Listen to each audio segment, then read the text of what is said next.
তেল নিয়ে তো তেলিসমতি চলে, বুঝছেন। 5 লিটার সয়াবিন তেলের সাথে অবশ্যই কিনতে হবে 1 প্যাকেট চাল, মশলা কিংবা সরিষার তেল।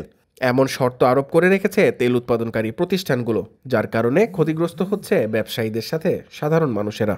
তেল দিলে এখন ওদেরকে চাহিদা যদি আমি 10 কার্টন দেই, ওরা 10 কার্টনের সঙ্গে 1 বস্তা 2 বস্তা চাউল দেয়, ওদের 16 প্রোডাক্টগুলি, কারণ যেগুলো কাস্টমারের সচরাচর চাহিদা কম। এখন ওগুলো আমাদের গুদাম জাম হয়ে যাচ্ছে, কিন্তু কাস্টমারদেরকেও তো আমরা দিতে পারতেছি না। রোজার মাস আসতেছে, এখন আমরা তো এগুলো নিয়ে ঝামেলায় পড়ে যাব। তেলের দাম 5 লিটার তেলের দাম শুধু 4 টাকা 5 টাকা 8 টাকা ডিফারেন্সে আমাদের কিনতে হয় গায়ের রেটের চেয়ে, অথচ আমাদের 1-2 টাকা সাইরে বেচা লাগে। একটা দিলে ব্যাগ দিলে আমাদের এই প্রফিটটাও থাকে না, বরঞ্চ আমাদের অন্য স্লো প্রোডাক্টগুলো জ্যাম হয়ে যাচ্ছে। এখন কাস্টমারদেরকে যদি বলি একটা তেলের সাথে একটা চাল নেন, কাস্টমার মানে এক ধরনের মন খারাপ করে, আমাদের পার্মানেন্ট কাস্টমারগুলো নষ্ট হয়ে যাচ্ছে। বাজারে তেলের এই সংকটের কারণ জানা নেই কোনো ব্যবসায়ীর, যার কারণে ক্ষতির মুখে পড়েছে খুচরা ব্যবসায়ীরা।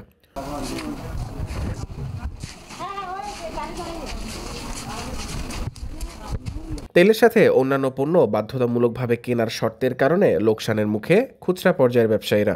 আমি ব্যবসা হিসাবে আসলে তেল নিয়ে তো তেলিসমতি চলে, বুঝছেন। আজকে 2টা মাস ধরেই তেলের দামও বাড়াইছে কোম্পানিরা, বাড়ানোর পরেও আমাদেরকে দোকানে ঠিকমতো তেল দিচ্ছে না। এবং আমরা যদি 5 কার্টন অর্ডার দিই, আমাদেরকে 2 কার্টন দিচ্ছে, 2 কার্টন অর্ডার দিলে 1 কার্টন দিচ্ছে, বা অনেক কোম্পানিরাই দিচ্ছে না। কিছু তেল তীর কোম্পানি এবং রূপচাঁদা কোম্পানি অল্প কিছু মাল দিচ্ছে। যেমন 5 কার্টন নিলে আমাদেরকে 1 বস্তা ফলস তেল নিতে হয়, 1 বস্তা ফলস তেল আমাদের অতিরিক্ত টাকা দিয়ে নিতে হচ্ছে, কিন্তু আমরা তো কাস্টমারদেরকে দিতে পারছি না। তো 5 লিটার তেলের সাথে মনে করেন আমরা অনেক কাস্টমারকে বলি যে 5 লিটার তেল নিলে 1 কেজি ফলস তেল নিয়ে যান, কারণ আমাদেরকে কোম্পানি জোর করে দিয়ে গেছে। এখন আমরাও কাস্টমারকে দেওয়ার চেষ্টা করি, কাস্টমার কিন্তু নিচ্ছে না। এটা নিয়ে আমাদের সাথে কাস্টমারদের সাথে একটা মার্কেটিং হচ্ছে। তো বিশেষ করে আসলে সরকারকে আমি বলবো যে সরকার, বর্তমান যে সরকার আছে, উনি আসলে তেল প্রতি বা এই যে সামনে রমজান আসতেছে, রমজানের যে পণ্যগুলা এগুলোর প্রতি একটু নজর দেওয়া দরকার, এগুলো মনিটরিং করা দরকার। আসলে জনগণ কিন্তু এই তেল নিয়ে বা বিভিন্ন চাউল নিয়েও অনেক বিভ্রান্তি অবস্থায় আছে। বাজার নিয়ন্ত্রণে ভোক্তা অধিকার দপ্তরের চোখ থাকে খুচরা ব্যবসায়ীদের দিকে, কিন্তু বাজারের এই অস্থিরতা ও বাজার নিয়ন্ত্রণ করছে উৎপাদনকারী প্রতিষ্ঠানগুলো, এমন ক্ষোভ প্রকাশ করছেন খুচরা পর্যায়ের ব্যবসায়ীরা। যারা নীতি নির্ধারণ করে, যারা বড় ব্যবসায়ী, ওরাই যেটা করবে ওটাই হবে। শুধু সিটি গ্রুপ কেন তেল আনবে? আপনারা এগুলো মুক্ত বাজারে করে দেন, ওরা যা ইচ্ছা তা করবে। এটাই তো আমাদের বৈষম্য, এটার জন্য তো আমরা বৈষম্য শিকার হচ্ছি। খালি একদিকে বৈষম্য হচ্ছি, সব দিকে হচ্ছি। ক্যানোলা নামকরণে কোম্পানি বিক্রি করছে সয়াবিন তেল, এমন দাবি করছেন বিক্রেতারাও। এছাড়াও সয়াবিন ও পাম অয়েলের দাম একই হওয়ায় অস্থিতিশীল পরিবেশ সৃষ্টি হয়েছে তেলের বাজারে।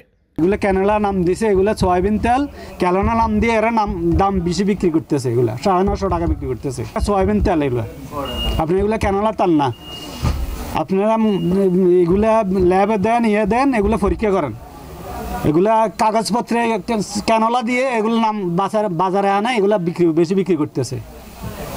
পাম অয়েল তেল কেন সয়াবিন তেলের দামে বিক্রি হবে? পাম অয়েল তেল বাজার তো কম। তেলের বাজারে অস্থিতিশীল পরিবেশ তৈরি করার জন্য তেল উৎপাদনকারী প্রতিষ্ঠানগুলোকে দায়ী করছেন খুচরা ব্যবসায়ীরা। চাহিদা অনুযায়ী যথাযথ তেল না পাওয়ায় বাধ্যতামূলকভাবে বিভিন্ন পণ্য কিনতে জোর করছে কোম্পানিগুলো।